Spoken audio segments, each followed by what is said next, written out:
Tasakaalustatud ja funktsionaalse garderoobi koostamine ei ole lihtne. Moetrendid muutuvad pidevalt. Riided peavad sobima mitmeteks sündmusteks ja kehakuju dikteerib, mida tohib kanda ja mida mitte. Siiski lõime 5 lihtsat reeglit juhuks, kui oled valmis suurpuhastuseks oma garderoobis ja otsid inspiratsiooni. Ära hoia tagasi igapäevaste klassikute arvelt. Osta sinised või mustad teksad, mis istuvad ideaalselt, klassikaline särg, bleiser, pliiatseelik, ilus kardigan, mantel. Need on põhiesemed igapäevaseks kandmiseks.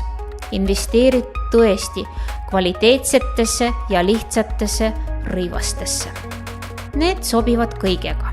Mõnesid põhiesemeid võiks olla rohkem kui ühes värvis. See puudutab T-särke, soeta endale valge, hall, must ja sinine, klassikalisi särke, valge ja helesinine ja teksasid, mustad ja sinised. Välimuse lõppviimistluseks on hea, kui on valida mitmete värvide vahel. Osta väike must kleit. See ei ole müüt.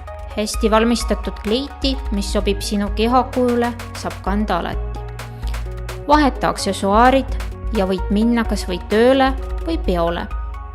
Hea variant on pikkade varukatega põlvini kleit, mis rõhutab figuuri. Jalanõud ja kotid.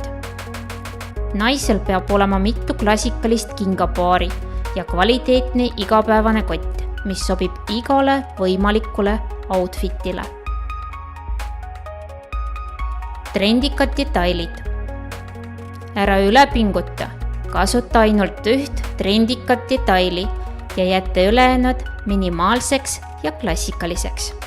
Vali targalt.